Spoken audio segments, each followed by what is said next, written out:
তুমি কি জানো রোজার প্রতিদান কত? আজকে তুমি রোজা রাখতেছো না, তোমার তো এই খবর নাই। হাসরের ময়দানে এক চিমটি পরিমাণ পানি খুঁজে পাওয়া যাবে না। তুমি এখন গরমের অজুহাত দাও, তুমি এখন শ্রমের অজুহাত দাও, কর্মের অজুহাত দাও, কাজের অজুহাত দাও, নানান কাজের অজুহাত তোমার মাথার উপরে। কিন্তু রব তো বলেছেন তোকে আমি সন্তুষ্ট করব। সুবহানাল্লাহ বলেন, আরো জোরে করেন না সুবহানাল্লাহ। শীতের দিনে আমরা রোজা রাখি কি রাখি না? আরো জোরে করেন, রাখি কি রাখি না? শীতের দিনের রোজার সময়টা কম না বেশি? কম। কম না বেশি?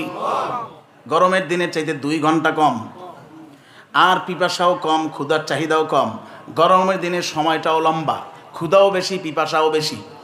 কি কথা বলেন না কেন? উভয় দিকেই বাড়তি সময়, বাড়তি ক্ষুধা, বাড়তি শ্রম। আমার আল্লাহ পাক রব্বুল আলামিন বলছেন ওয়ালা ইউজলামুনা নাকিরা, আমি বান্দার উপরে জুলুম করব না। শীতকালের রোজার প্রতিদান গরমের দিনের রোজার প্রতিদান যদি এক হয়ে যায় তাহলে হিসাবে একটু তারতম্য আসে কি আসে না?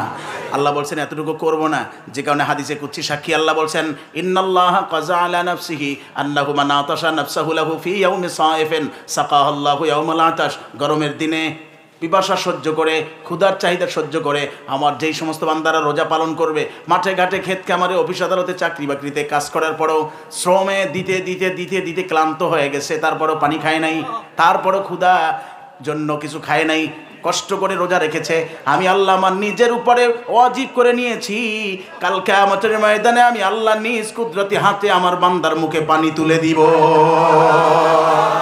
আমরা কি আল্লাহর কুদরতি হাতে পানি পান করতে চাই কি চাই না? কে কে চাই, কে কে চাই? নারে তাকবীর, নারে তাকবীর। তাহলে বলেন তো দেখি, এত সব এত ফজিলত যে ইবাদতে, সেই ইবাদত কি ছাড়া যায়? আরো জোরে বলেন, ছাড়া যায়? আমরা কি রমজানের রোজা রাখবো না ছাড়বো? কে কে রাখবেন? 2টা হাত উঠিয়ে দিয়ে বলেন নারে তাকবীর। আমরা কি করব? আরো জোরে বলেন না, কি করব? কয় মাস? কয় মাস? আরো জোরে, কয় মাস? কিসের রোজা? কিসের রোজা?